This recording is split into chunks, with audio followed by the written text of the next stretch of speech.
Bendiciones. Me gustaría que en este momento pudiéramos cerrar nuestros ojos para orar ante Dios. Padre Dios, te agradecemos por esta oportunidad de estar ante ti una vez más, Señor. Dios, permite que en este lugar verdaderamente se pueda proclamar tu palabra, Señor. Verdaderamente que se pueda proclamar y que tu Espíritu Santo obre en este lugar, Señor. Obra para que podamos entender verdaderamente qué es lo que tú deseas, Señor, y qué es lo que tú nos dices a través de tu palabra, Señor. Déjanos descubrir el núcleo de tu palabra y que verdaderamente sea revelado a nosotros, Señor, el mensaje que es el núcleo de toda la Biblia, Señor, que Jesús es el Cristo. Señor, verdaderamente te entregamos todo a ti. Y aunque nosotros seamos carentes, Señor, nosotros sabemos que tú eres el que obra sobre nosotros, que tú seas el único glorificado en este momento. Te agradecemos y oramos en el nombre de nuestro Señor Jesús el Cristo. Amén. Buenas noches. Me gustaría que nosotros pudiéramos tener la Biblia a la mano porque vamos a confirmar mucho de la palabra de Dios. Queremos que no se proclame la palabra del hombre, no una experiencia, sino que se proclame la palabra de Dios en este momento, por lo que les aconsejo tener esta palabra siempre a la mano. Nosotros somos un grupo que viene de varias partes del mundo. Venimos de, ya sea El Salvador, algunos aquí, de México, de Cuba, de Corea, pero venimos con un propósito. ¿Para qué venimos a El Salvador? ¿Para qué venimos a esta iglesia? Nosotros somos personas que creen que en nuestros días se puede cumplir la evangelización mundial. Entonces nosotros creemos esto porque es la promesa de Dios y creemos que es posible solo con tres cosas. Creemos que es posible con el evangelio de la palabra de Dios, la palabra que nos dice verdaderamente qué es el evangelio. Solo con el evangelio de la Biblia nosotros podemos llegar a hacer la evangelización mundial. Segundo, solo lo podemos hacer si es con el evangelismo de la Biblia, no con un evangelismo humano, no con un método que nosotros hayamos inventado, sino el que nos enseña la Biblia en los 4 evangelios y en el libro de Hechos, cómo poder compartir esta palabra. Creemos que es posible así hacer la evangelización mundial en nuestros días. Y tercero, creemos que es posible cuando nosotros miramos el fin de la Biblia. Nos dice la Biblia que verdaderamente el Señor Jesús llega pronto. Nosotros viendo este fin debemos de correr hacia este fin, evangelizar para este fin, declarar la palabra para este fin, y así Dios nos utilizará para adelantar su venida. Esto es lo que nosotros creemos. Y de todo esto les quiero decir que lo más importante, lo que verdaderamente debemos de tener para todas nuestras vidas, es el evangelio de la Biblia. ¿Qué es el evangelio? ¿De qué nos habla la Biblia? Esto es una pregunta que nosotros debemos de tener siempre en mente. Me gustaría que viéramos la palabra por esto en Juan 20:31. Me gustaría que todos juntos lo confirmáramos. Por favor, no le crean a una persona que está aquí, no le crean tal vez a una persona que les habla, sino confírmenlo en lo que es la palabra de Dios. Me gustaría que viéramos Juan 20:31. Desde el 30 vamos a leer. Vamos a leer. Hizo además Jesús muchas otras señales en presencia de sus discípulos, las cuales no están escritas en este libro, pero estas se han escrito para que creáis que Jesús es el Cristo, el Hijo de Dios, y para que creyendo tengáis vida en su nombre. Amén. Entonces, ¿para qué fue escrita toda la Biblia? ¿Para qué fue escrito este libro? Verdaderamente, en toda la Biblia nos dice muchas cosas. Nos dice que tenemos que ser obedientes a la palabra de Dios. Nos dice que nosotros tenemos que ser buenos con el prójimo. Nosotros tenemos que dar ofrenda. Tenemos que hacer muchas cosas, nos dice la palabra. Pero ¿a qué conducen todas esas cosas? ¿Cuál debe de ser el objetivo por el que nosotros leemos la Biblia? Aquí en el versículo 31 lo dice muy claramente. Nos dice que estas se han escrito para que creáis que Jesús es el Cristo, el Hijo de Dios, y para que creyendo tengáis vida en su nombre. Este es el objetivo de la escritura de la Biblia. Entonces, si es así, ¿qué mensaje tenemos que predicar? ¿Qué mensaje predicaba la iglesia primitiva? Nosotros podemos ver todo el libro de Hechos, que es un registro de todo lo que hacía la iglesia primitiva y cómo Dios obraba a través de ellos. Entonces, ¿qué mensaje predicaban ellos? Podemos verlo muy claramente. En Hechos 2:36 me gustaría que lo buscáramos, y para explicarles un poco el trasfondo de esto, es que en Hechos 2 se había manifestado el Espíritu Santo que había prometido el Señor en el día de Pentecostés. Jesús, cuando ascendió, les dijo a los discípulos que esperen la promesa del Padre y que no se muevan de Jerusalén hasta que llegue la llenura del Espíritu Santo. Entonces, los miembros de la iglesia primitiva que creyeron en esta promesa, 120 se reunieron y oraron fervientemente durante alrededor de unos 10 días, dicen los teólogos, y oraron, y en Hechos 2 llega el Espíritu Santo. Pero cuando llegó el Espíritu Santo, ¿quiénes estaban allí? Estaban personas de 15 naciones diferentes para venir a guardar la fiesta, que era el Pentecostés. Lleno del Espíritu Santo, Pedro se levanta y proclama un mensaje. Desde el versículo 14 hasta el 36 podemos ver este mensaje. Y podemos ver que cuál es la conclusión de este mensaje en el versículo 36. Me gustaría que lo leyésemos. Sepa pues ciertísimamente toda la casa de Israel, que a ese Jesús a quien vosotros crucificasteis, Dios le ha hecho Señor y Cristo. Entonces vemos que el objetivo de la escritura de la Biblia que nos dice que creamos que Jesús es el Cristo. ¿Y cuál fue el mensaje de Cristo? Dios le ha hecho a este Jesús a quien vosotros crucificasteis, Señor y Cristo. Podemos ver a otra persona en la iglesia primitiva, el apóstol Pablo. Él era Saulo, el perseguidor, el que mayormente perseguía a los cristianos. En toda Jerusalén y Judea había tanta persecución que los cristianos se tenían que esconder para poder compartir la palabra. Pero y en esto, Saulo, ¿qué hace? Él va hacia Damasco, que es otra nación totalmente diferente, y va a perseguir a los cristianos. ¿Y por qué hacía esto? Él creía que esto era servir a Dios. ¿Cómo se atreven estos insólitos? ¿Cómo se atreven estas personas a decir que este carpintero que venía de un pueblo llamado Nazaret, cómo pueden decir que Él es el Cristo, que Él es Dios? Él, enfurecido con esta ira, que pensaba que era servir al Dios viviente, él iba a perseguir a los cristianos, cuando en el camino a Damasco, ¿qué pasa? Jesús se le revela. Jesús viene y le dice que verdaderamente Él es. ¿Por qué me persigue, Saulo?, le pregunta. Y entonces él, siendo cegado, espera unos 3 días, y en esto llega un discípulo llamado Ananías a ese lugar que es Damasco. Y Ananías le explica durante unos días verdaderamente quién es este Jesús. Y verdaderamente se le caen las escamas de los ojos a este Saulo, y de inmediato él sale a predicar a las calles sin necesidad de entrenamiento, no necesita hacer nada más, él sale a predicar. Pero ¿qué es lo que predica? Me gustaría que viéramos Hechos 9:22. Hechos 9:22 nos dice: pero Saulo mucho más se esforzaba y confundía a los judíos que moraban en Damasco, demostrando que Jesús era el Cristo.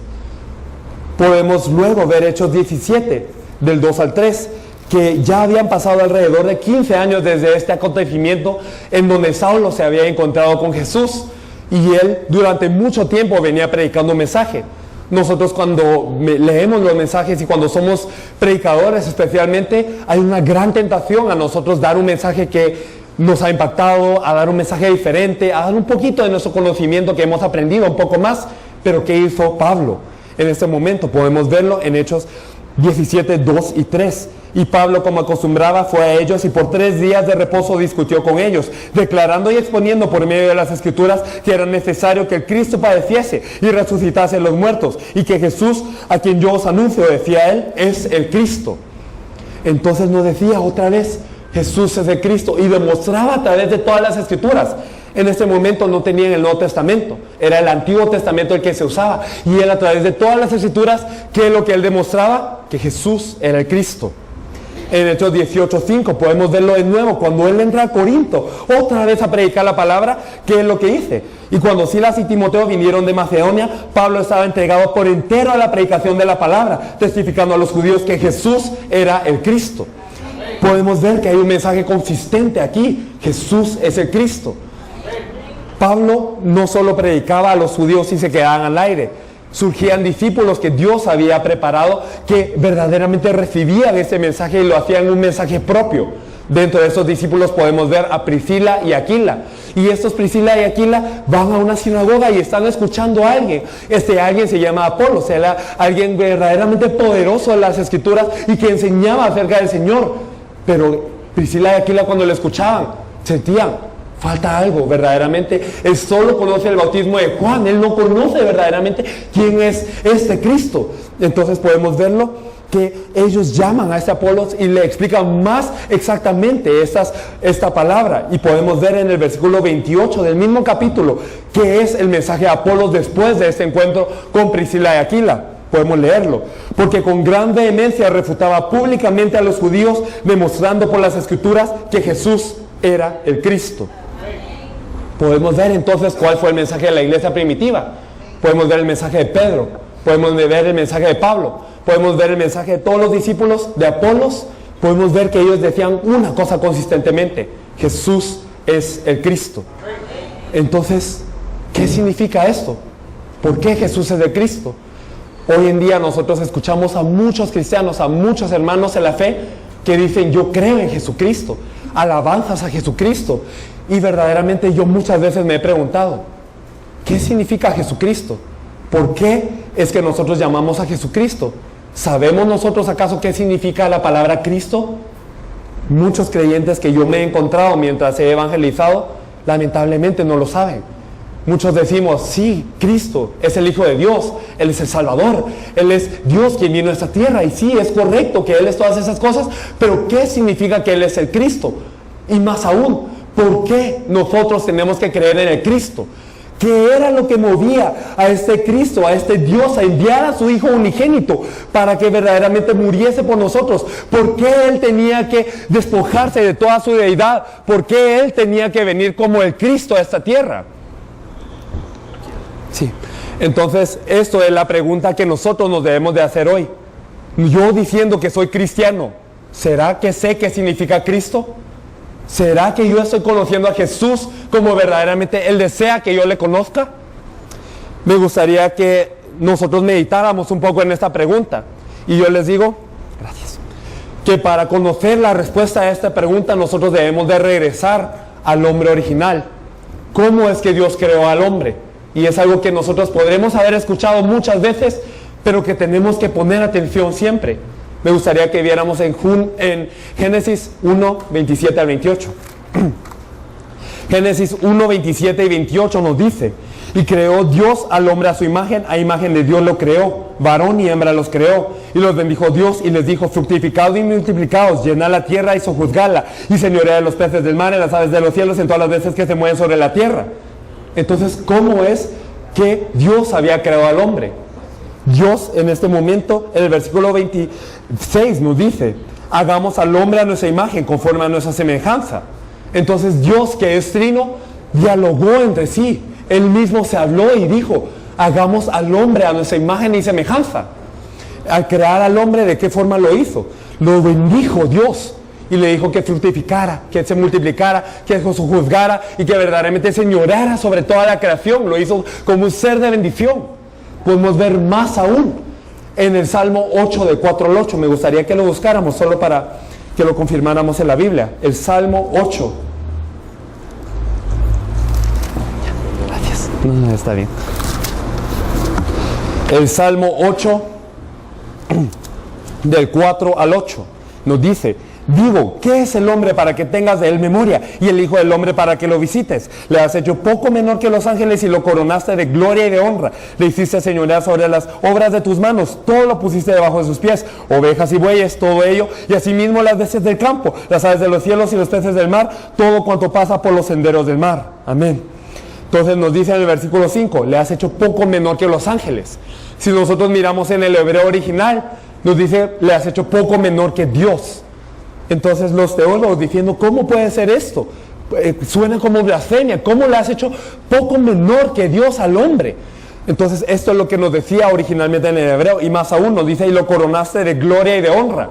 Si nosotros miramos en la Biblia, podemos ver que la frase gloria y honra se utiliza solo para señalar a Dios solamente. Pero en este momento, ¿a quién está señalando esa frase? Al hombre. Así de precioso fue creado el hombre. Fue creado como el Hijo de Dios, verdaderamente a la imagen y semejanza de Dios, dada toda la creación para que Él la gobernara. Pero ante Dios, el hombre seguía siendo creación, seguía siendo un siervo. Y por eso Dios le da un pacto en Génesis 2:17. Le dice que el día que comieres de este árbol que está en medio del huerto, de este fruto de la ciencia del bien y del mal, entonces ¿qué pasará? Ciertamente morirás.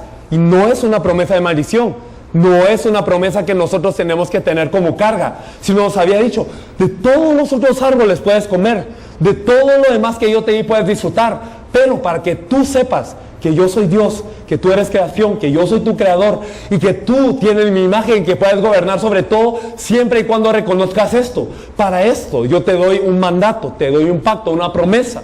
El día que comieres de esto, el día que reconocieres que verdaderamente, el día que falles de reconocer que yo soy Dios, entonces ciertamente morirás. Esto era su palabra. Sin embargo, podemos ver en Génesis 3 que aparece un enemigo, aparece Satanás, que es el diablo. Se disfraza de la forma de la serpiente y engaña al hombre que no se estaba aferrando a la palabra de Dios correctamente. Viene a Eva y le dice: con que Dios os ha dicho, no comáis de todo árbol del huerto. Y entonces Eva había escuchado de este pacto de Adán, no de Dios sino de Adán, y ella dice: sí, nosotros podemos comer de todos los árboles del huerto, excepto este que está en medio del huerto. Y dijo Dios: no le podemos tocar ni lo podemos comer para que no muráis, nos dijo él. Entonces aquí Eva agrega que no se puede tocar y dice: para que no muráis. Le quita el ciertamente morirás. Entonces, ya estando un poco débil en la palabra, Satanás ataca y le dice: no morirás, sino que sabe Dios que el día que de él comieres serán abiertos vuestros ojos y seréis como Dios. Y yo pregunto, ¿ellos no eran como Dios acaso? ¿No tenían acaso toda la gobernación, toda la creación bajo sus pies? Como vemos en el Salmo, nos dice: todo lo pusiste debajo de sus pies. Originalmente eran como el Dios y sabían qué era el bien y el mal. El desguardar la palabra de Dios era el mal y guardar la palabra de Dios era el bien, y ellos lo sabían. Sin embargo, ellos son tentados por aferrarse falsamente, por aferrarse inciertamente a la palabra de Dios. Y entonces, ¿qué pasa? Eva come y le da a su marido para que coma así como ella. Y desde este punto, ¿qué pasa? Dios viene y dice: ¿en dónde estás tú, Adán? Entonces Adán, no es porque Dios no sabía en dónde estaba Adán. Él sabía en dónde estaba Adán, pero le pregunta para que se dé cuenta: ¿en dónde estás tú? ¿Estás en mi pacto? ¿Estás en mi mandato? ¿Estás en mi palabra? ¿O estás separado? ¿O fuiste engañado? ¿O obedeciste a Satanás? ¿O estás en pecado? Para que el hombre sepa esto. Y desde este punto, en Génesis 3, del 16 al 24, podemos ver todas las maldiciones que vienen al hombre por causa de violar la palabra de Dios. Podemos ver que entra el dolor a la vida del hombre. Podemos ver que ahora, en vez de que le dé todo lo que tenía que comer, en vez de comer los frutos, ahora tiene que labrar la tierra con el sudor de su frente, tiene que comer todos los días de su vida. Y la tierra ni siquiera le produce buenos frutos, espinos y cardos le produce. Y no solo esto, sino que podemos ver que viene toda aflicción. Podemos ver que viene el problema después de la muerte, porque se tapa el camino al árbol de la vida. Entonces el hombre queda desterrado de Dios. Dios se va del hombre porque el hombre pecó. Entonces, ¿qué es el pecado? Muchas veces nosotros definimos el pecado como algo que hacemos mal, como una mala acción ética y moral, como violar una ley humana. Todo esto sí puede ser pecado. Pero Dios, ¿qué nos dice que es el pecado? Desobedecer a la palabra de Dios. Nosotros podemos ver una palabra que se llama amartia, que es el origen del pecado. ¿Y qué significa esta palabra amartia originalmente? Por ejemplo, les pongo este ejemplo para que se entienda. Nosotros disparamos una flecha y esta flecha corre, y esta flecha tiene que pegar en el blanco. Pero si esta flecha se pasa, o no llega a alcanzar el blanco, o se desvía a izquierda y derecha, todo esto es amartia, todo esto es pecado. Es decir, no estar en lo correcto de Dios, todo esto es pecado. Eso es en donde está el hombre. Por eso quedó dividido de Dios. ¿Y quién instigó este pecado? ¿Quién es el que causó este pecado? Podemos ver que es Satanás quien nos engaña. Entonces este es el problema del hombre. No es el problema de que nosotros tengamos que trabajar para comer. No es el problema de que nosotros tengamos una falta económica. No es el problema de que mis niños estén bien o que vayan a crecer bien. No es el problema incluso de la violencia. No es el problema de la droga. No es el problema de lo que es el abuso sexual. No es el problema que podemos ver en todo el mundo. Todo esto es resultado. ¿Pero resultado de qué? De que nosotros estamos separados de Dios. ¿Y por qué estamos separados de Dios? Porque pecamos. ¿Y por qué pecamos? Por Satanás. Esto es lo que nos dice la Biblia. Me gustaría que confirmáramos algunos versículos para saber si esto es cierto. Me gustaría que viéramos Juan 8:44. Juan 8:44. Entonces vamos a leer este versículo. Vosotros sois de vuestro padre el diablo, y los deseos de vuestro padre queréis hacer. Él ha sido homicida desde el principio y no ha permanecido en la verdad, porque no hay verdad en él. Cuando habla mentira, de suyo habla, porque él es mentiroso y padre de mentira. Amén. ¿Y quién dijo esto? Jesús dijo esto. Vosotros sois de vuestro padre el diablo. ¿Qué significa esto? Que la humanidad verdaderamente está apoderada por el diablo. ¿Quién se volvió nuestro padre? Antes nuestro padre, ¿quién era? Era Dios. Dios nos había creado a su imagen y semejanza, pero ahora ¿qué somos? Somos polvo, somos la imagen de Satanás. Somos verdaderamente los hijos del diablo. Eso es algo triste verdaderamente, que el Hijo de Dios caiga a ser hijo del diablo. Y no es porque nosotros cometamos alguna mala obra, no es porque nosotros querramos ser hijos del diablo, sino que nacemos así, nacemos como hijos del diablo. Qué lamentable es esto. ¿Y por qué es esto? Porque nosotros nacemos en pecado. Por ejemplo, mi apellido es Hong. Y entonces yo me apellido Hong y todos mis hijos van a tener este apellido. Y todos mis nietos van a tener este apellido. ¿Por qué es esto? Porque yo tengo esta identidad.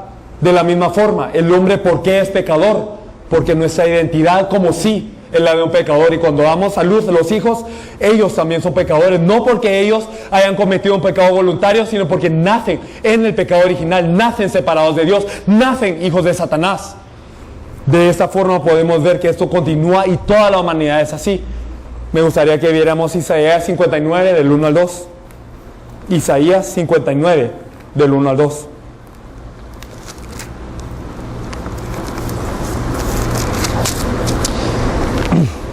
Si lo tenemos ya, lo vamos a leer.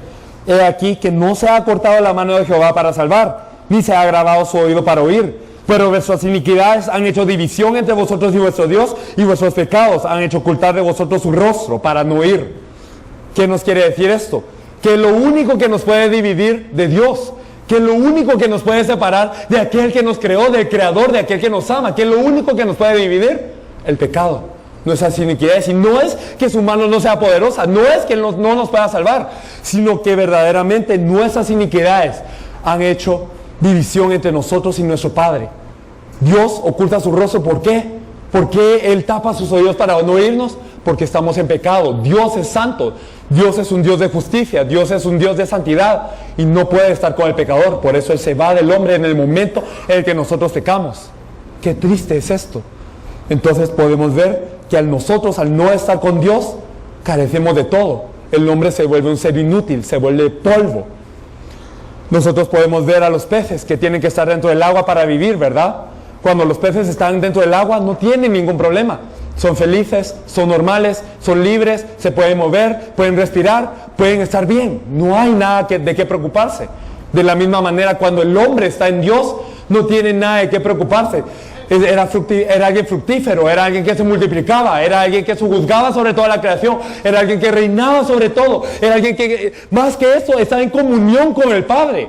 Era alguien que estaba con Dios omnipotente, todopoderoso, y disfrutaba de su presencia y se gozaba de Él, y verdaderamente estaba en su elemento, cumplía la comisión del Padre, cumplíamos la función para la que fuimos diseñados. Pero hoy ahora estamos divididos, somos el pez fuera del agua. Somos personas que por más dinero que tengamos, por más comodidades que tengamos, por más atenciones, aunque tengamos un carro de último modelo, aunque tengamos la mejor cama, aunque tengamos la mejor educación, el mejor prestigio, aunque tengamos la mejor familia, nosotros quedamos destituidos de Él. Nosotros no somos nada sin Dios. Esto es el problema de la vida. Eso es su problema. Esto es el problema del Salvador. Esto es el problema de todo el mundo. Y eso es lo que nosotros tenemos que saber. Dios sabe esto. Dios sabe que sin Él no somos nada, y por eso Él nos promete. Me gustaría que viéramos Génesis 3:15. Desde el momento en el que el hombre cae en el pecado, desde el momento en el que el hombre queda separado de Dios, desde el momento en donde el hombre queda bajo las garras de Satanás, ¿qué es lo que promete Dios? Y pondré enemistad entre ti y la mujer, y heriré tu simiente y la simiente suya. Esa te herirá la cabeza y tú le herirás en el calcañar. Un versículo que no muchas veces nos fijamos, pero que es la promesa de Dios. A eso le llamamos el protoevangelio. Porque ¿qué nos promete? La simiente de la mujer herirá la cabeza de la serpiente. La simiente de la mujer. ¿Qué es la simiente de la mujer? Pues me gustaría que viéramos Isaías 7:14, un momento, por favor.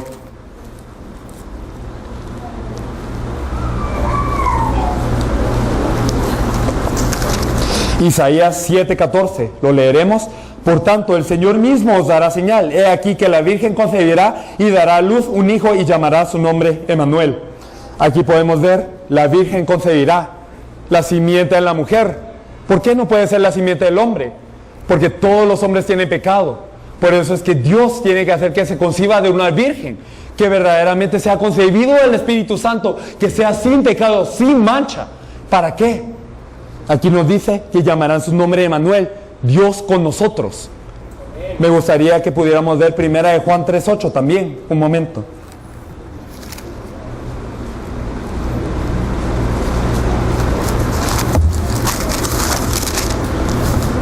Primera de Juan 3:8. El que practica el pecado es del diablo, porque el diablo peca desde el principio. Para esto apareció el Hijo de Dios, para deshacer las obras del diablo. Entonces, cuando nos promete la simiente de la mujer, ¿qué nos está prometiendo? Está prometiendo al Mesías, al Cristo. ¿Por qué es necesario que venga este Cristo? Regresando a la pregunta anterior, ¿por qué es que este Cristo tiene que venir? Porque nosotros estamos bajo el diablo, estamos en el pecado y estamos separados de Dios. Y ningún hombre, nadie de nacimiento humano puede resolver estos problemas. No hay héroe que le pueda vencer a Satanás.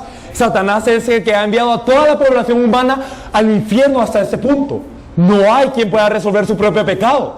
Nadie puede expiar el pecado que uno tiene. ¿Por qué? Porque todos somos pecadores. Y para expiar el pecado, ¿qué se necesita? Se necesita que alguien sin pecado muera. Pero nadie carece de pecado. Todos somos pecadores, por lo que nadie puede resolver su propio pecado. Y nadie puede llegar a Dios por su propia cuenta.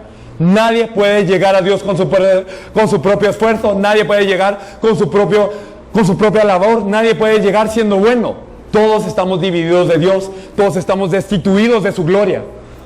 Por eso es que Dios promete al Cristo desde el principio. Enviaré a la simiente a la mujer. Y a lo largo de todo el Antiguo Testamento, ¿qué nos promete? Nos promete que Él enviará al Mesías. Nos promete que Él enviará al ungido. Entonces nosotros podemos ver que este es el Cristo. Cristo y Mesías son la misma palabra. Cristo es en griego y en hebreo es Mesías. Pero ¿qué significan estas dos palabras? Significa el ungido. Entonces, ¿qué significa ser ungido? Ungido significa que alguien me pone aceite sobre la cabeza para designarme para un cargo especial, para que yo me encargue de una misión especial, para ser elegido de Dios, para ser separado de todo el resto y ser alguien que desempeñe algo. Entonces, el Mesías, el Cristo, ¿por qué es el Cristo? En la antigüedad se ungían a tres tipos de personas. Se ungían a los sacerdotes, se ungían a los reyes y se ungían a los profetas. Ahora, ¿por qué les digo esto? Los reyes en la antigüedad, ¿quiénes eran? Y podemos ver a lo largo de todo el Antiguo Testamento, ya sea en Primera y Segunda de Reyes, podemos verlo en Primera y Segunda de Crónicas, toda la historia de Israel en base a los reyes. Podemos ver que cuando un rey obedecía a Dios, era próspera la nación, pero cuando un rey desobedecía a Dios, caía toda la nación. Entonces podemos ver que los reyes humanos, ¿qué hacían? Ellos se encargaban de gobernar al pueblo y ellos se encargaban de destruir al enemigo, de destruir a los filisteos, a los arameos, a todo aquel que se oponía. Pero los reyes humanos eran carentes, ellos faltaban. Incluso el rey David, el más grande de todos los reyes, se podría decir, él flaqueó. En sus últimos días no confió en Dios e hizo un censo. Pasó un censo para contar cuántas personas verdaderamente yo tengo, cuántas personas son. Y Dios le añadió plagas, por lo que murió. A pesar de ser el rey David, alguien muy honorable, no pudo ser el verdadero rey. Los sacerdotes, ¿de qué se encargaban? Los sacerdotes eran aquellos que desde Levítico nosotros podemos ver que se encargaban de dar el sacrificio, el holocausto, para expiar el pecado de las personas. Podemos ver Levítico 17:11, que la vida de la carne y la sangre está, y solo derramando la carne se puede hacer redención del pecado. Entonces, cada vez que una persona pecaba, ¿qué tenía que hacer en Israel? Tenía que llevar a un pequeño animal o un animal en base a la severidad de su pecado, lo tenía que llevar sin mancha, porque no hay ningún otro ser que no tenga pecado. Por eso es que se llevaban a los animales, porque los animales, aunque no son imagen de Dios, no tienen pecado. Por eso es que se llevaban a estos animales y venían con el sacerdote. El sacerdote le decía a este animal que el pecado de esta persona sea traspasado sobre este animal, degollaban al animal y entonces rociaba su sangre sobre el altar para expiar el pecado. Entonces así es como se hacía la expiación de pecado. Pero ¿qué pasaba? Esta expiación no era perfecta. Cuando uno pecaba, tenía que volver a ofrendar. Entonces era de un uso, una vez, por lo que las personas, siendo pecadoras constantemente, pecaban y pecaban y pecaban, y entonces se tenía que ofrendar y ofrendar y ofrendar. Entonces nada podía consumar el pecado perfectamente, a pesar de que los sacerdotes habían sido designados para este puesto.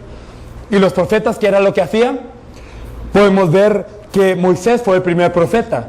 Cuando el pueblo de Israel subía a encontrarse con Dios al monte, entonces ellos miraban que se oscurecía el cielo y temblaba la tierra y había relámpagos, y el pueblo tenía miedo verdaderamente de encontrarse con Dios, por lo que le dice a Moisés: Moisés, tú sube y que Dios te dé la palabra y tú nos la das a nosotros. Así es como surgió el profeta. ¿Qué se encargaba el profeta? De reunir al pueblo con Dios, de decirle la palabra de Dios al pueblo. Pero todos los profetas eran imperfectos también. Habían profetas que obedecían a Dios, habían profetas que no agradaban a Dios, y por eso es que no se podía reunir Dios con el hombre. El ser el Cristo, el ser ungido, significa que el Cristo tiene que resolver estos tres problemas fundamentales, tiene que encargarse de estos tres oficios perfectamente. Es decir, Él tiene que ser el verdadero rey, Él tiene que ser el eterno sacerdote, y Él tiene que ser el verdadero profeta. ¿Para resolver qué cosa?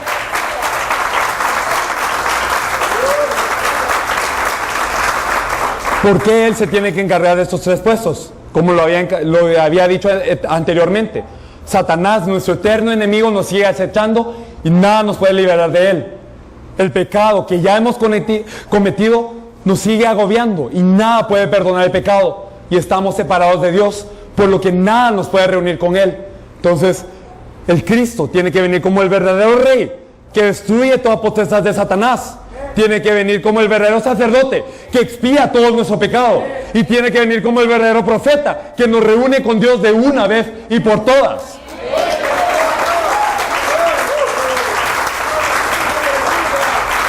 Esto es lo que se tiene que encargar el Cristo. Pero ¿quién es el Cristo? Cristo es el oficio, ¿verdad? Pero entonces, ¿quién se encarga de este oficio? Podemos nosotros verlo. Podemos saber que todas las 300 profecías, más de 300 profecías en el Antiguo Testamento nos hablan de quién sería el Cristo. Nos dice que Él tiene que nacer de una virgen, que Él tiene que morir colgado en un madero, que tiene que encargarse de todo el pecado de su pueblo. Nos dice que Él tiene que ser enterrado en la tumba de un rico, que tiene que ser vendido por 30 piezas de plata, que tiene que nacer que Él tiene que nacer en una provincia, que tiene que nacer en Belén, y que Él tiene que resucitar a los 3 días. ¿Quién cumplió todas estas profecías? ¿Quién se encargó de ser el Cristo? ¿Quién es el único? ¿Quién es el verdadero? ¿Quién es la única respuesta de Dios para el mundo siendo el Cristo? Jesús. Por eso Jesús es el Cristo. Este es el Evangelio de la Biblia. Este es el Evangelio que nos dice la Biblia y es el Evangelio que nos decía toda la iglesia primitiva. Ese es el objetivo por el cual se escribió el libro. Me gustaría que nos pasáramos al libro de Hebreos, por favor. Me gustaría que viéramos Hebreos 10, 14. Hebreos 10, 14 nos dice: porque con una sola ofrenda hizo perfectos para siempre a los santificados. ¿Qué quiere decir esto? Que el Cristo, Jesús como el Cristo, el verdadero sacerdote, es el único que se encarga de dar la sola y perfecta ofrenda para que el hombre ya no más tenga que dar más ofrenda, ya no más se necesitan de holocaustos, ya no más animales muertos, sino porque Él dio la única y verdadera ofrenda para expiarnos de todo el pecado. Nuestro pecado era rojo como el carmesí, pero ahora es blanco como la nieve. Podemos ver también en el versículo 19 y versículo 20 del mismo capítulo. Así que, hermanos, teniendo libertad para entrar en el lugar santísimo por la sangre de Jesucristo, por el camino nuevo y vivo que Él nos abrió a través del velo, esto es de su carne. En el Antiguo Testamento estaba lo que se llamaba el tabernáculo, y en el tabernáculo estaba lo que era el lugar santísimo. Dentro del lugar santísimo, allí es donde está el arca del pacto. Pero nadie podía entrar al lugar santísimo. Solo el sumo sacerdote en el día de expiación, después de ser perdonado de todos los pecados, podía entrar. Y si uno del pueblo tenía un pecado, este sacerdote moría al instante porque se encontraba con Dios. Y Dios no puede estar con el pecador, por lo que esta persona moría al instante. Este era el camino para encontrarse con Dios y estaba dividido por un velo. Había un velo que lo tapaba. Pero ¿qué pasó cuando Jesús cargó la cruz? Ocurrieron terremotos, se oscureció el cielo, las tumbas se abrieron, los dormidos vivían, Pero ¿qué ocurrió? Una cosa más. Se partió el velo de arriba para abajo. Se partió el velo que nos dividía de Dios. Ahora cualquiera a través de su sangre, a través de su carne, esto es el velo, se puede encontrar con Dios. Ahora cualquiera a través de este velo roto que es el cuerpo de Jesús, se puede encontrar con Dios. Ya no estamos divididos de Dios. Y por último, ¿qué es lo que Él hizo? Él resucitó después de los 3 días. Y no solo para probar que era justo, no solo para probar que Él era Dios. Podemos ver en Hebreos 2, del 14 al 15. Me gustaría que lo viéramos. Hebreos 2, 14 y 15. Así que por cuanto los hijos participaron de carne y sangre, Él también participó de lo mismo, para destruir por medio de la muerte al que tenía el imperio de la muerte, eso es al diablo, y librar a todos los que por el temor de la muerte estaban durante toda la vida sujetos a servidumbre. ¿Qué nos dice este pasaje? ¿Quién tiene el imperio de la muerte? El diablo. Y al resucitar, ¿qué hizo Él? Venció a la muerte, venció al diablo. Él destruyó la cabeza de Satanás como había sido prometido desde el principio. Él fue esa simiente de la mujer que destruyó la cabeza de la serpiente. Él fue ese hijo de la Virgen que nos trae Emmanuel. Y Él fue aquel que fue molido por nuestros pecados para que verdaderamente tengamos paz. Y el castigo de nuestra paz esté sobre Él. Él es Jesús, el Cristo. Y este es el evangelio del que nos habla la Biblia. Toda la Biblia nos habla de este evangelio, aunque no lo parezca. Me gustaría que viéramos Juan 5:39, por favor.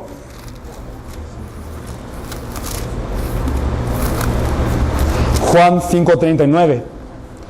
Escudriñad las Escrituras, porque a vosotros os parece que en ellas tenéis la vida eterna, y ellas son las que dan testimonio de mí.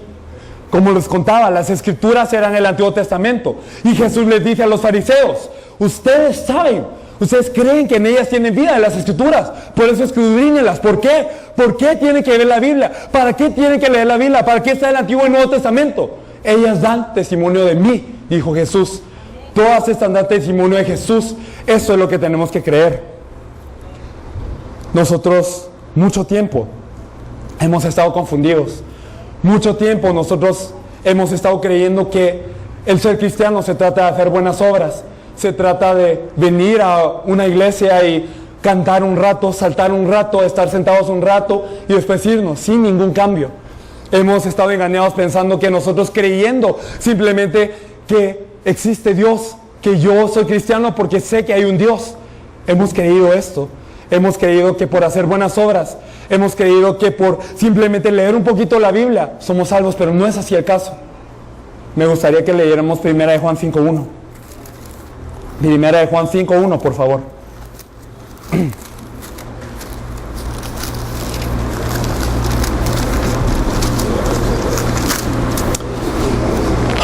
Me gustaría que lo leyéramos.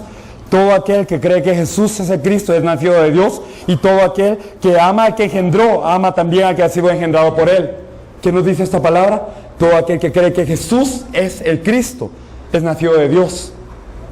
Si nosotros no sabíamos que Jesús era el Cristo, si le llamábamos solo Jesucristo, creyendo tal vez que Jesús es su nombre y Cristo su apellido, si le llamábamos así, si no conocíamos bien quién es Él, entonces ¿éramos engendrados de Dios? Tenemos que hacernos esta pregunta. Verdaderamente me gustaría que en este momento pudiéramos meditar en esto. ¿Quién es Jesús? ¿Quién es el Cristo? Nosotros como cristianos hemos vivido en una vida por encima. Hemos vivido una vida superficial muchas veces. Y yo confieso que desde mi persona yo había sido así. Había ido a la iglesia, había ido a cantar, había ido a buscar de mis propias necesidades, porque yo quería ser bendecido, porque me parecía que Dios tenía poder y que Él podía resolver mis problemas, pero venía simplemente por lo que Él podía hacer, no por lo que Él es. No conocía verdaderamente quién es Él. Y Dios no desea simplemente darnos bendiciones, no desea simplemente que nosotros estemos en abundancia, sino verdaderamente qué es la bendición más grande, qué es lo que verdaderamente es el propósito de la vida del hombre: estar con Dios. Desea que nosotros sepamos quién es Él. ¿Y quién es Él?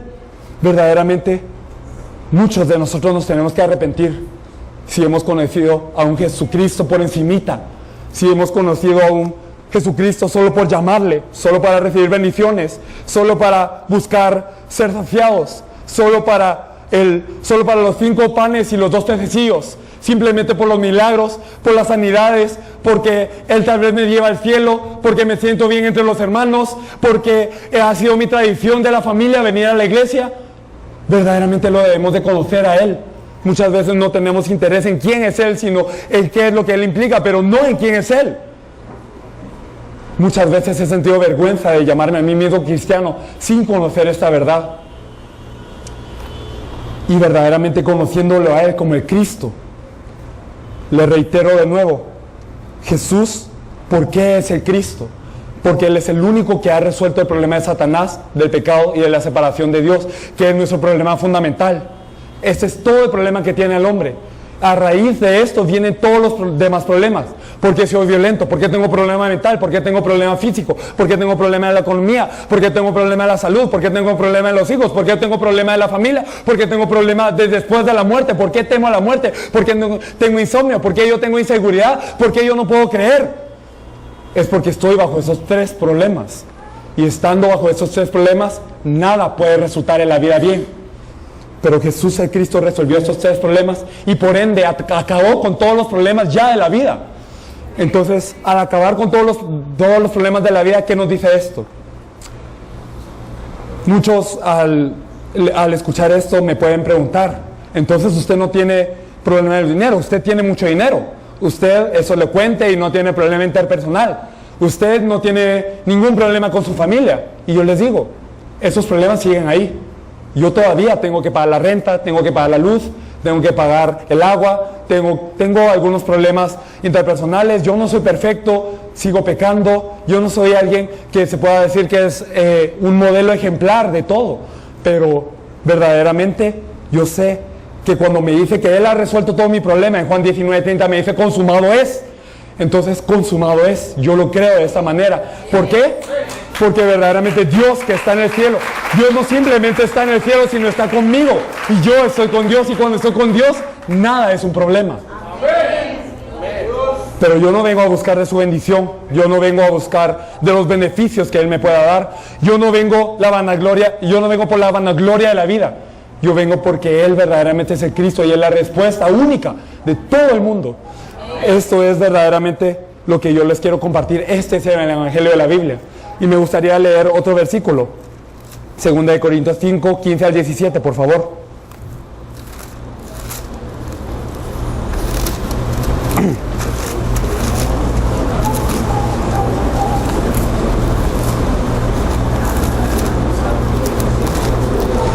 Me gustaría que leyéramos 2 Corintios 5, del 15 al 17. Y por todos murió, para que los que viven ya no vivan para sí, sino para aquel que murió y resucitó por ellos. De manera que nosotros de aquí en adelante a nadie conocemos según la carne, y aun si a Cristo conocimos según la carne, ya no lo conocemos así. De modo que si alguno está en Cristo, nueva criatura es, las cosas viejas pasaron, y aquí todas son hechas nuevas. Amén. ¿Qué nos quiere decir este versículo? Que Él murió por todos, para los que viven, para los que creen en Él, para los que tienen la vida eterna en Él, para que ¿qué haga? Ya no vivan por sí. Ya no vivo por mi problema, ya no por mi bendición, ya no por mi abundancia, ya no por el éxito que yo pueda tener en el mundo, sino ¿para qué vivo? ¿Para qué vivo? Para aquel que murió y resucitó por mí. ¿Y qué es el vivir y resucitar? ¿Y qué es el vivir para aquel que resucitó y murió por mí? Me gustaría que viéramos el versículo 16 también. De manera que nosotros de aquí en adelante a nadie conocemos según la carne. Y aun si a Cristo conocemos según la carne, ya no lo conocemos así. Si anteriormente nosotros veníamos a la iglesia para un beneficio propio, para que se sanara mi enfermedad, para recibir una bendición, para que mi familia estuviera bien, para todas esas cosas del mundo, verdaderamente ya no lo conocemos hacia Cristo.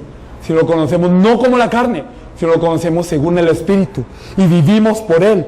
De modo que si alguno está en Cristo, nueva criatura es. Las cosas viejas ya pasaron, nueva criatura somos. ¿Qué quiere decir que somos nueva criatura?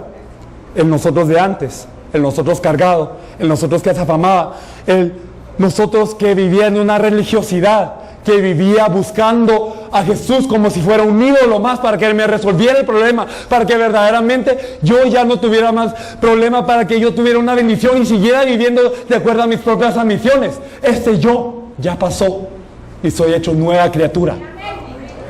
Entonces ahora, ¿por qué vivo? Vivo para agradar a aquel que verdaderamente me llamó, a aquel que murió por mí y resucitó. Y muchos de los cristianos estamos aquí todavía. Yo sé que soy vivo y que verdaderamente, si yo he creído que Jesús es de Cristo, soy nueva criatura. Y yo quiero servir a Dios, yo quiero alabar a Dios, yo quiero agradar a Dios, quiero hacer la voluntad de Dios, decimos todos. ¿Pero qué es la voluntad de Dios? Muchos de los cristianos nos confundimos diciendo, la voluntad de Dios es que yo tenga éxito en mi campo y que yo glorifique a Dios, que me gane un premio Nobel, y cuando yo pase al podio y a decir, ¿por qué me gané ese premio? Para decir los agradecimientos, para que pueda decir, gloria a Dios. Para eso es lo que nosotros pensamos que vivimos. Pensamos que vivimos para estar en una buena comunidad, para amar al prójimo, para tratarnos bien, para vivir en comunidad. Y no les digo que eso sea malo, es bueno, pero eso no es el propósito de Dios. Jesús no murió en una cruz para que pudiéramos andar en una comunidad estando de aquí para allá sonriéndonos. ¿Para qué murió Jesús en la cruz? ¿Para qué resucitó? ¿Para qué ascendió? Podemos ver en las últimas partes de todos los evangelios que nos dice, ir y hacer discípulos a todas las naciones. Nos dice Marcos, ir de predicar este evangelio del reino por todo el mundo. Hechos 1:8, seréis mis testigos hasta lo último de la tierra, en Jerusalén, en toda Judea, en Samaria y hasta lo último de la tierra. Nos dice esto. ¿Para qué nosotros fuimos creados? Para multiplicar, sojuzgar, fructificar, para señorear. ¿Y qué es lo que Dios nos pide ahora a nosotros, a los cristianos? Que hagamos lo mismo, que podamos ir a dar vida, que podamos compartir a la gente verdaderamente que Jesús es el Cristo y que Él es la solución a todo, que verdaderamente al estar dentro de Él, yo ya no tengo más afán, yo ya no vivo separado de Dios, yo ya no estoy cargado por el problema del pecado, yo ya no estoy en Satanás, sino verdaderamente Él es el que mora en mí, y estando yo en Él, yo lo tengo todo. Aunque parezca que no tenga nada, yo lo tengo todo. Por eso me regocijo y me regocijo. Como lo decía Pablo. En la cárcel le escribió a Pablo esa epístola. Pero no decía, regocijaos. ¿Por qué?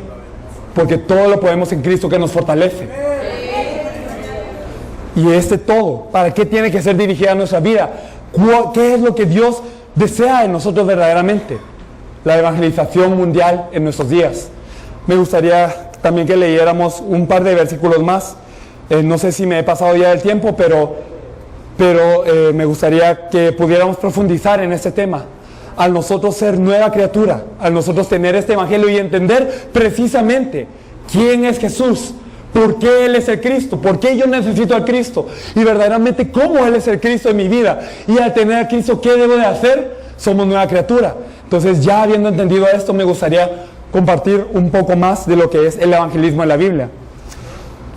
Me gustaría que nosotros viéramos Mateo 24:14 primero. Mateo 24, versículo 14.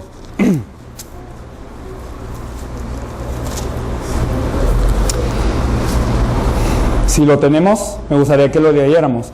Y será predicado este evangelio del reino en todo el mundo para testimonio a todas las naciones, y entonces vendrá el fin. Me gustaría reiterar alguna cosa. En la Biblia nos da un solo pacto y hemos visto ya el objetivo de cuál es la escritura de la Biblia. En Juan 20:31 nos dice que todas esas cosas fueron escritas para que nosotros creamos que Jesús es el Cristo, el Hijo de Dios, y para que creyendo tengamos vida en su nombre. Correcto, ¿verdad? Y nos dice que verdaderamente teniendo vida en su nombre, ahora ¿qué tenemos que hacer? Jesús nos promete una cosa. Nos promete que Él va a venir de nuevo. Él no simplemente cumplió su obra como el Cristo, no simplemente lo consumó ya, sino Él dijo que Él va a preparar la morada para nosotros en el reino de los cielos y que Él viene. Que Él viene. ¿Y cuándo viene Él? En Hechos 1, Él lo declara muy bien. Nos dice que nadie sabe el día o la hora. Esto no es para nosotros que lo sepamos, esto está en la sola potestad del Padre. Pero aquí en Mateo 24:14 nos da una pista. Nos dice, será predicado este evangelio del reino en todo el mundo para testimonio a todas las naciones, y entonces vendrá el fin. Entonces nosotros, con personas que han recibido este evangelio, que Jesús es el Cristo, verdaderamente ¿para qué tenemos que vivir? Para la voluntad de Dios. ¿Y cuál es la voluntad de Dios? Es esta. Él desea venir rápido, desea venir pronto. ¿Pero qué desea hacer primero? Que este evangelio del reino sea predicado a todas las naciones. Y cuando sea predicado a todas las naciones, ¿qué ocurrirá? Vendrá el fin. Para que cada uno, para que ninguno pueda decir, yo no escuché este evangelio y ya vino Jesús, yo no tuve oportunidad de ser salvo y ya vino el Señor, para que nadie pueda hacer esto. Él lo espera, y verdaderamente Él espera que todos procedan al arrepentimiento. Por eso es que por eso es que se espera, Él se aguanta, Él quiere venir ya, Él quiere venir a salvarnos ya, pero Él se aguanta porque no todos han escuchado este evangelio. Y por eso es que nosotros tenemos que evangelizar. Por eso nosotros tenemos que dar a conocer la palabra.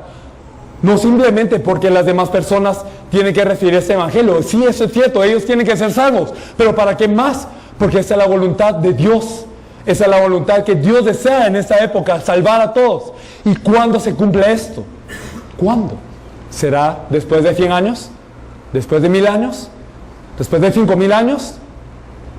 Nosotros consideramos que la tarea de la evangelización de todo el mundo es muy pesada para nosotros y decimos, después de muchas generaciones se cumplirá, o por eso yo me tengo que esforzar para criar a la siguiente generación, yo me tengo que esforzar para poder hacer mi parte ahora y después dejarlo. Pero la Biblia nos dice algo que es diferente. Me gustaría que leyéramos algunos versículos. Vamos a ver Mateo 10 primero. Mateo 10 23. Me gustaría que leyésemos este versículo. Mateo 10, 23. Cuando os persigan en esta ciudad, huid a la otra, porque de cierto os digo que no acabaréis de recorrer todas las ciudades de Israel antes que venga el Hijo del Hombre. ¿Qué nos dice esta parte?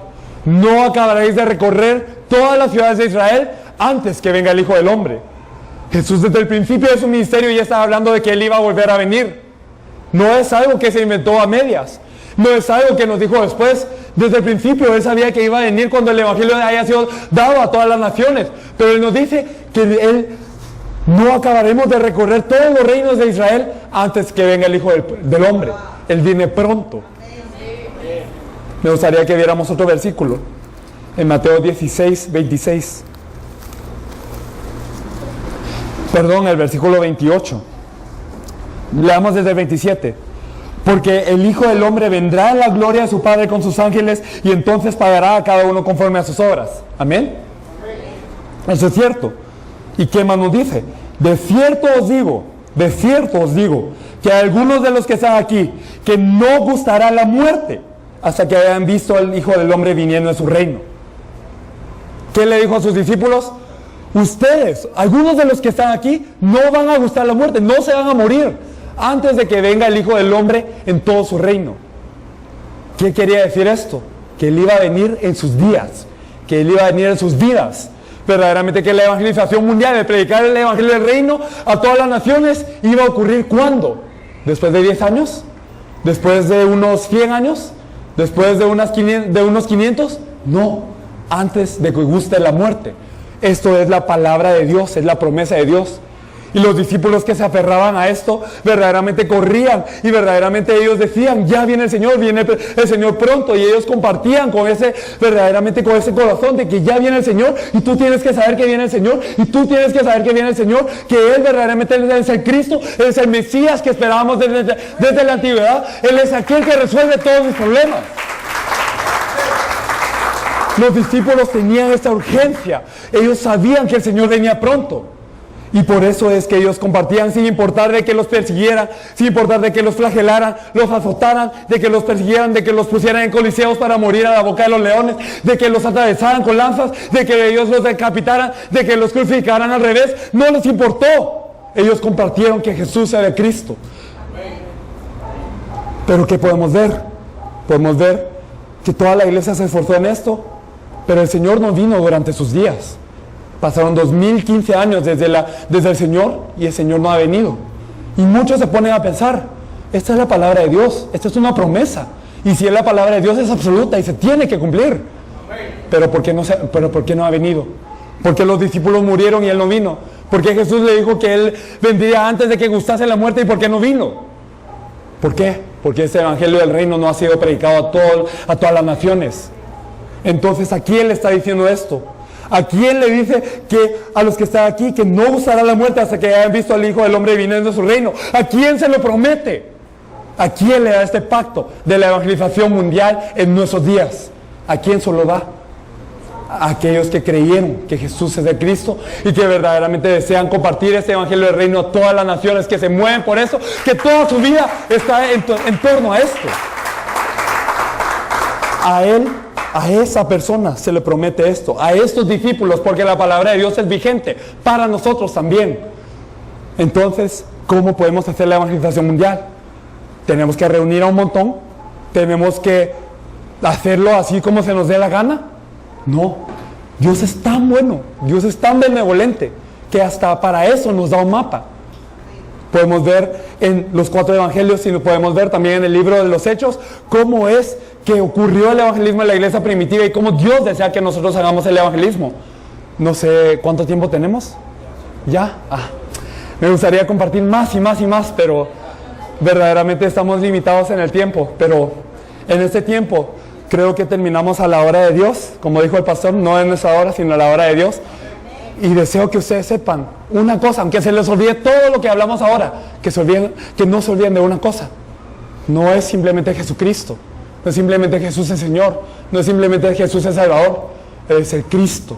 Jesús es el Cristo, el Mesías que ha prometido desde la fundación del mundo para venir, para reunirnos con Dios, para verdaderamente culminar con todo el pecado, para destruir a Satanás y de esta forma que nosotros fuéramos nueva criatura.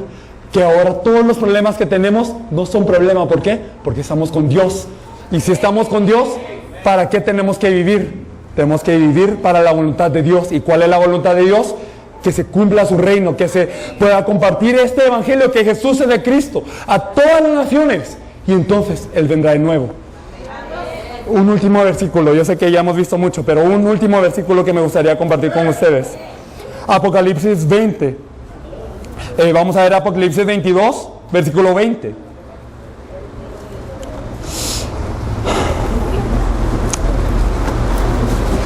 Apocalipsis 22, 20 nos dice: el que da testimonio de estas cosas dice, ciertamente vengo en breve. Amén, sí, ven Señor Jesús. Amén. Ciertamente vengo en breve, nos dice Él. Él viene en breve. Por eso nosotros tenemos que compartir este evangelio. Primero que sea vida en nosotros. Primero que nosotros sepamos y que para nosotros todos los días, que no seamos engañados por Satanás que nos dice, eres débil, no tienes nada, te tienes que esforzar, Dios no te ve. Que no seamos engañados por esto y que verdaderamente sepamos, Jesús es el Cristo. Él es el Cristo de mi vida. Él ya me salvó. Él ya vino como mi Cristo. Y si yo lo acepto, ya soy hijo de Dios. Como le dice en Juan 1, 12, nos dice: más a todos los que le recibieron, a los que creyeron en su nombre, les dio potestad de ser hechos hijos de Dios. Esto ya es verdad en nosotros.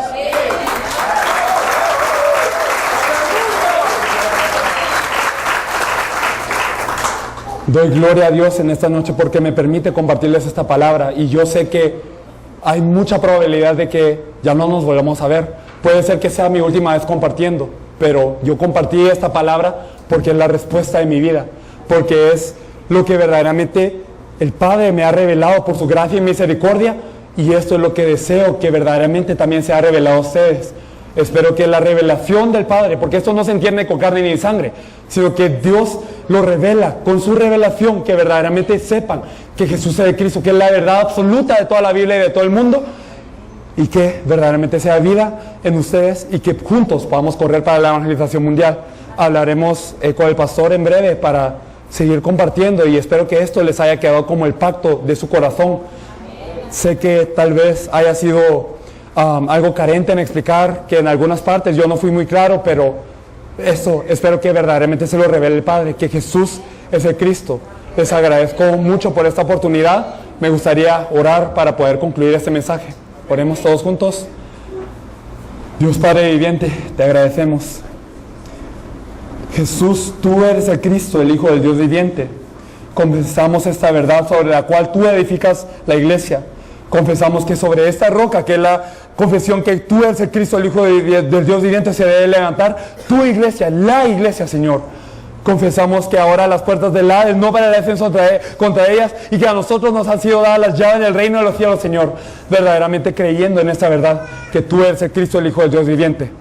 Ahora que nos despojemos verdaderamente de toda vanidad, de todo egoísmo, de toda denominación, de toda iglesia propia, Señor, y que sepamos verdaderamente que Cristo, que Jesús es el Cristo verdaderamente, y que esto es la comisión que se nos ha dado, de poder transmitir todo esto a todas las naciones, para poder salvar a El Salvador, para salvar a Centroamérica, para salvar a todo el mundo, Señor. Señor, tú nos diste esta comisión y para esto vivimos. Señor, permite que sea revelado cada día más que esta es la respuesta absoluta que tú nos das. Añade a nuestra fe cada día, Señor, para que no tengamos carencia en verdaderamente desempeñar la gran comisión, Señor, que tú nos has dado, que es cumplir la evangelización mundial, no en 100 años, no en 200 años, no en nuestra siguiente generación, Señor, sino como tú nos dices, en nuestros días, Señor. Permítenos conocer el evangelismo de la Biblia, Señor, para que podamos compartir de acuerdo a lo que dice tu palabra, Señor, y permítenos una oportunidad de verdaderamente llegar postrados ante ti, de arrepentirnos de toda la basura que podamos haber dicho, Señor, en los días pasados, en los años pasados, y arrepentirnos ante ti y verdaderamente declarar que tú eres el Cristo, el Hijo del Dios viviente.